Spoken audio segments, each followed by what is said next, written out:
Hi, everyone. Am I being recorded? Yes, it's recording. Okay.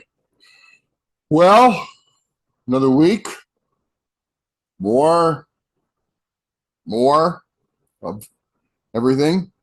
Um, Howard Hodgkin, absent friends. Shout out to Elena for this book. Thank you. It's great. So I'm going to read an excerpt. And the beginning. Start at the beginning. Well, there's actually kind of an intro. Forward. This is a curator's forward. We're skipping that. We're going to the essay by Paul Moorhouse. I've got the air conditioning on. I hope it's not affecting the sound. I need it. It's very hot here. Very hot. Okay. Howard Hodgkin, Absent Friends. The memory be green. Oh, one sec. Sorry. I need to change my glasses so I can see easily, or better, I should say. Excuse me.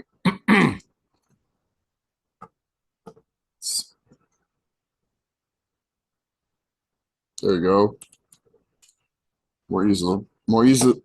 Easily can read better. Something. Okay, language. In 1949, at the age of 17, Howard Hodgkin completed a small painting in gouache on board, which he titled Memoirs. I'll put in the PDF. This arresting and unusual image depicts a man of indeterminate years. He is seated alongside a woman reclining on a couch. His gaze drawn to the elaborate ring she is wearing on the middle finger of her outstretched right hand. These two individuals are the sole occupants of a room containing various objects and items of furniture, notably a vase of flowers, some framed pictures, and a standard lamp. At the back of the room, a pair of windows opens onto an external area in which some trees can be glimpsed. Overall, the scene is rendered with precision, but in a graphic, abstracted way, the details simplified into flattened planes of color and enclosed within broad, black lines. Everything is locked into place, and a strange stillness is pervasive. The effect is to present a situation whose significance seems both specific and highly enigmatic.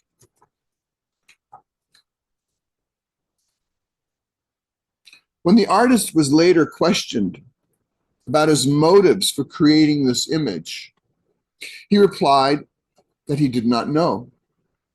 This was the following year, and he was addressing one of his teachers at Camberwell School of Art, William Coldstream, whose methods were rooted in objective, verifiable description.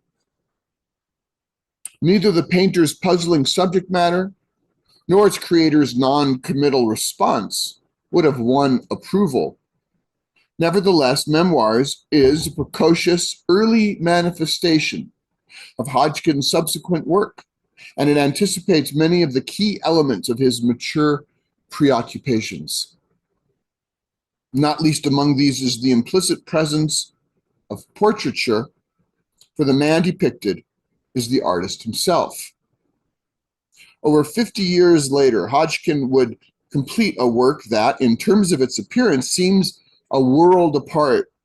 Absent Friends, 2000 to 2001, is more expansive in scale and executed in oil and wood. The entire painting, which includes the surrounding frame, comprises broadly applied brush marks which assert a sensuous materiality while eschewing literal description.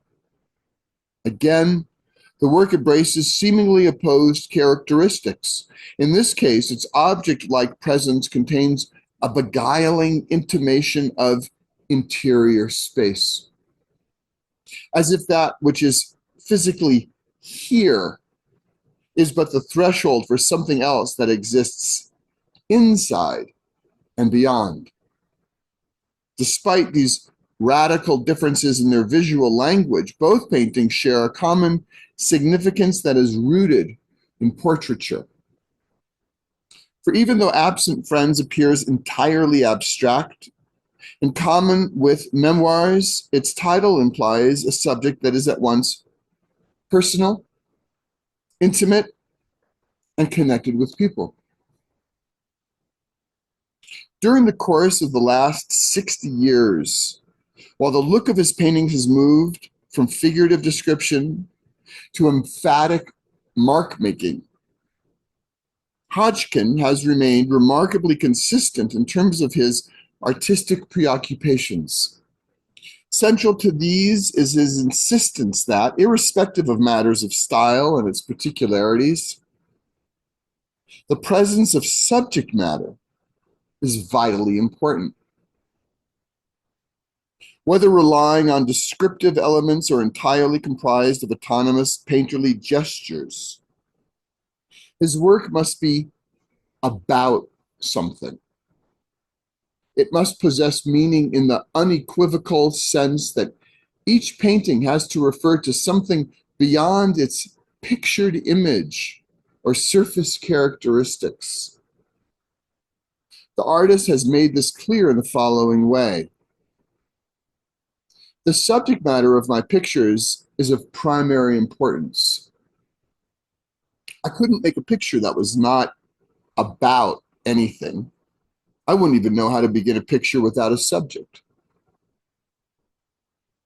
Throughout the 1960s, while Hodgkin's work retained recognizable representational elements, this point may have required less clarification.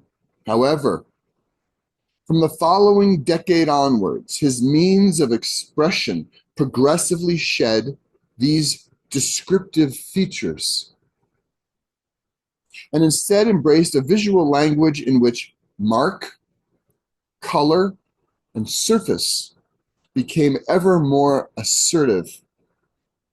By the 1980s, his pictures had attained an impressive pictorial independence, apparently existing entirely on their own self-contained terms.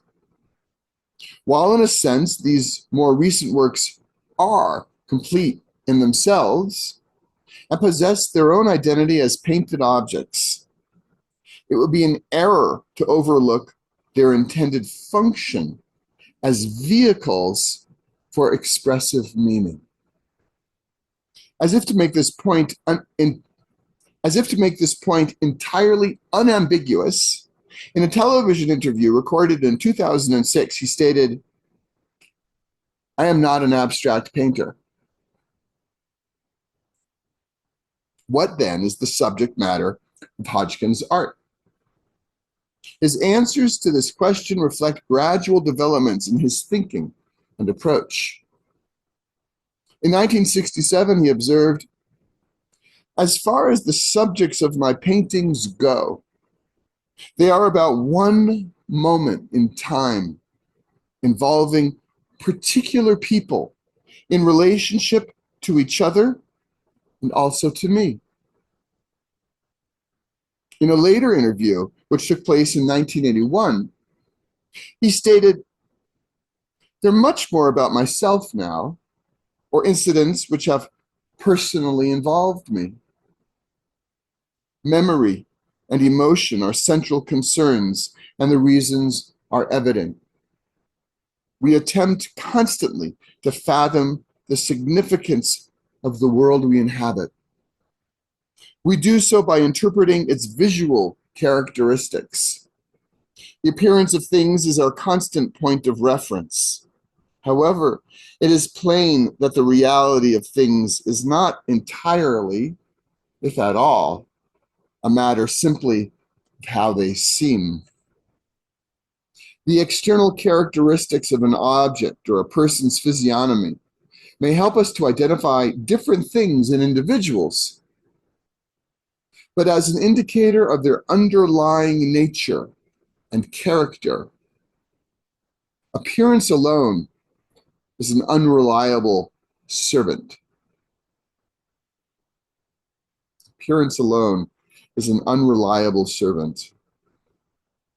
To grasp the world and its occupants in a fuller and more complete way, we must reach beyond the merely apparent. To understand the world that surrounds us, our position within it, and our relation to other people, living things and artifacts, we must go beyond their immediate appearance and engage with the individuals and objects we contemplate in other ways.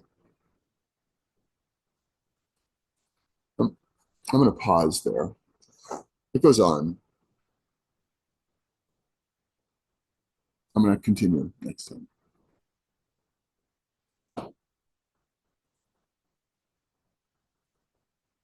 Howard Hodgkin. Okay. It's too hot today.